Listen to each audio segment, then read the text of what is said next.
दो लोग करोड़ों टन इस्पात लेकर खुले समुद्र में पहुंचे। आदमी स्टील के पाइप पर चढ़कर प्लेट हटाता है और समुद्र का पानी तुरंत उसमें भरने लगता है। फिर समुद्र की तली में प्लाज्मा विस्फोटक चालू करके उपकरणों को मजबूती से जाम कर दिया। इस तरह देश का पहला स्तंभ खड़ा हो गया। इसी तरीके से केवल 6 महीने में दोनों ने 8000 वर्ग मीटर का एक ट्रायल बेस तैयार कर लिया। इसके बाद उन्होंने 2 कुआं मजदूर बुलाए जिन्होंने सबसे कठिन पानी की समस्या का समाधान कर दिया। जब दोनों नाचकर जश्न मना रहे थे तभी गश्त करते समुद्री पुलिस ने उन्हें देख लिया, लेकिन जांच के बाद पाया कि उनका कोई अधिकार नहीं है दखल देने का, तो बस सलाम कर आगे बढ़ गए। पर उसी रात अचानक भीषण तूफान उठा। शांत समुद्र पर चक्रवात और सुनामी आ गए, लेकिन शुक्र था कि प्लेटफॉर्म काफी मजबूत था जिसने लहरों के प्रहार को सह लिया। तूफान के बाद टापू ने अपना पहला नागरिक पाया, एक वेल्डर जो महीनों से समुद्र में भटक रहा था। वेल्डर की मदद से जल्द ही वहाँ एक छोटी सी बिल्डिंग खड़ी हो गई। फिर दूसरा नागरिक आया, PR मास्टर रूडी। रूडी को भगोड़ा होने के कारण जर्मनी ने उसकी नागरिकता छीन ली थी। जब उसने सुना कि कुछ पागल लोग समुद्र में एक ऐसा टापू बना रहे हैं जहां किसी देश का नियंत्रण नहीं है, तो उसने तुरंत वहां का रुख किया। रूडी की सलाह पर टापू का नाम पड़ा रिपब्लिक ऑफ रोज आइलैंड। फिर वहां बार खोला गया और आधिकारिक तौर पर बाहरी लोगों के लिए खोल दिया गया। रूडी ने अपनी सामाजिक क्षमता का पूरा इस्तेमाल किया। धीरे धीरे बहुत से युवा स्वतंत्रता की चाह में रोज आइलैंड पर आने लगे। वह जल्द ही एक हॉटस्पॉट बन गया। फिर तीसरी नागरिक आई, एक महिला बारटेंडर। लगातार आने वाले पर्यटक न सिर्फ रोसा को निर्माण लागत वापस दिला गए बल्कि उसे अमीर भी बना दिया। और यह सब शुद्ध लाभ था क्योंकि यहाँ पानी की कोई लागत नहीं थी। तभी रोसा की पुरानी प्रेमिका भी टापू पर आ पहुंची। रोसा ने सोचा वह सुलह करने आई है तो गर्व से अपना देश दिखाने लगा, लेकिन उसने बताया कि वह शादी करने वाली है और चुभती हुई बात कही कि यह जगह किसी नाइट क्लब जैसी लगती है। रोसा सोच में पड़ गया और रात में सभी नागरिकों को बुलाकर पहली राष्ट्रीय सभा आयोजित की। रोसा ने खुद को राष्ट्रपति घोषित किया, मोटे दोस्त को गृह मंत्री, रूडी को विदेश मंत्री, बारटेंडर को वित्त मंत्री और वेल्डर को रक्षा मंत्री। उन्होंने एस्पेरांतो भाषा को आधिकारिक भाषा घोषित किया, डाक टिकट छापे और पासपोर्ट भी बनाया। पहला पासपोर्ट बिना नागरिकता वाले रूडी को मिला। फिर संयुक्त राष्ट्र में आवेदन भेजा गया। संयुक्त राष्ट्र ने तुरंत इटली सरकार को फोन किया, लेकिन इटली ने इसे मजाक समझा और आंतरिक मंत्री ने टीवी पर कहा कि रोज आइलैंड तो बस एक अवैध बार है। लेकिन उसकी यह टिप्पणी टापू के लिए मुफ्त विज्ञापन बन गई। अब पूरी दुनिया रोज आइलैंड को जानने लगी। कई देशों के अखबारों ने खबर छापी और आजादी के विचार से प्रभावित युवा अपनी नागरिकता छोड़कर रोज आइलैंड में शामिल होने की अर्जी देने लगे। इटली सरकार की नाक कट गई। प्रधानमंत्री ने गुस्से में आदेश दिया कि किसी भी तरह इस समस्या को खत्म करो। उन्होंने जॉर्ज के दोस्तों को रिश्वत दी कि अगर वह साथ छोड़ दे तो उन्हें समुद्र तट पर सबसे बड़ा बार मिलेगा। जॉर्ज चुपचाप घर लौटा और पाया कि उसके पिता की नौकरी छिन गई है। स्पष्ट था कि यह भी सरकार का षड्यंत्र है।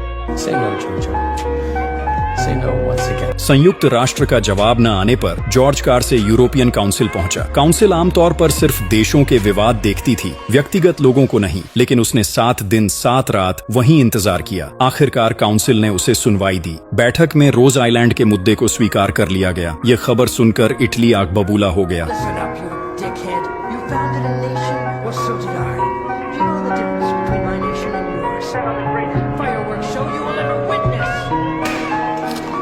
जॉर्ज तुरंत वापस लौटने लगा। उसकी पूर्व प्रेमिका को भी जब यह खबर मिली तो उसने शादी तोड़ दी और जॉर्ज के साथ खड़ी हो गई।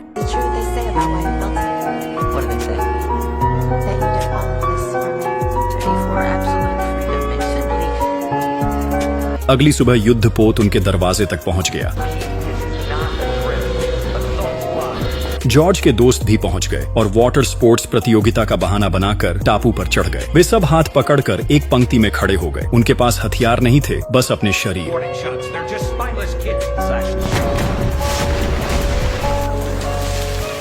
लेकिन वे पीछे नहीं हटे।